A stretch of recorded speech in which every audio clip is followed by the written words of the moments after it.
Chapter 2. Steve Helps Out. Wednesday, June 10th, 5:30 p.m.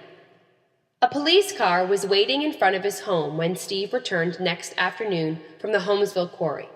The school had been given a half-holiday to attend the Clinton Fair. Instead of going to the fair, however, Steve had gone swimming in the deep, cool quarry waters with several buddies. If Steve felt nervous about the police interest in his story, he gave no outward signs. Could he help them some more? The officers asked. His mother went with him, riding in the rear seat of the police car. Steve sat in the front with the officer Constable Donald Tremblay. They drove past the school, then headed north on the country road, past Lawson's Woods, over the railroad track to the bridge. At the north end of the bridge, over the Bayfield River, Constable Tremblay parked the cruiser. He and Corporal Liscombe from the Goderich OPP detachment asked Steve where he had been when he saw Lynn get into a car. Steve showed them. The officers noted that from that point, about 400 meters from the highway, it was impossible to see the license plate numbers on cars moving on the highway. Steve repeated that he had not said he could see a license plate number. He had seen only what appeared to be a yellow license plate on a car parked at the intersection. His mother suggested that perhaps he had seen a colored bumper sticker. The Truscott family car had such a sticker from Storybook Gardens in London. Steve and his mother were taken home shortly after. After supper, Steve returned to the bridge. This time, he was with his close friend Arnold, Butch, George. The two joined 3 other friends seeking refuge from the heat. Idle banter and talk of the missing girl turned to teasing. "I heard you had Lynn in the woods," Paul Desjardins said to Steve.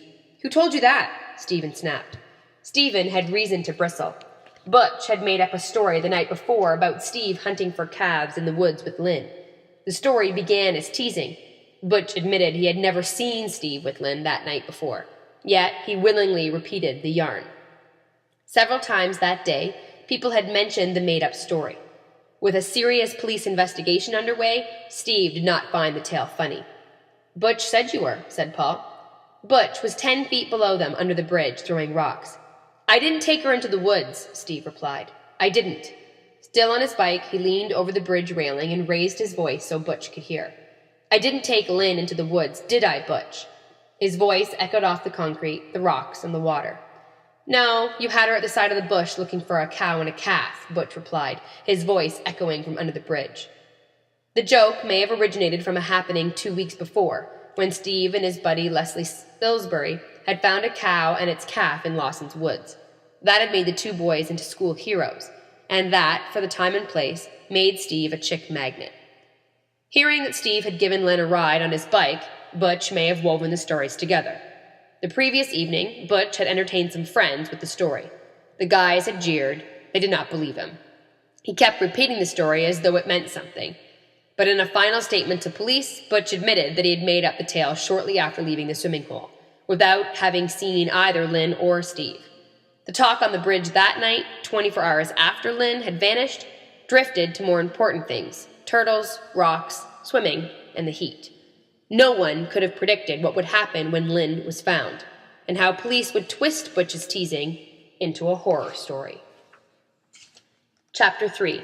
The Search for Lynn. Thursday, June 11th, 1:30 p.m. Steve and his classmates in Maitland Edgar's mixed grade 7 and 8 class could see the search party on the road in front of Lawson's farm. The sight of the 125 men told everyone that this was now a serious matter. Lynn had been missing for 41 hours. 2 seats up from Steve, Butch craned his neck. Across the room, Jocelyn Godet stretched to get a better look at the searchers. None could avoid seeing Lynn's empty desk. Many young teens go missing each year. Most return home or show up at the homes of friends or relatives. A small number are never seen again, disappearing as though abducted by aliens. A few are found weeks or months later in some deserted area, a pile of bones in a shallow grave. If it is believed that a missing person has been driven away in a car, then a search where the person was last seen is not worth the effort. An automobile could whisk a victim hundreds of kilometers away in a couple of hours. This search meant that the police thought Lynn had not been taken away in a car. This meant they already had some doubts about Steve's story. It also meant that police believed she was dead. The searchers did not dwell on that possibility and what that would mean. Many grown men were about to find out. Across the road, Farmer Bob Lawson stood on the lawn by his house and watched as the searchers began. It was a sad story, this missing girl, but he could not help but be amused by the search party.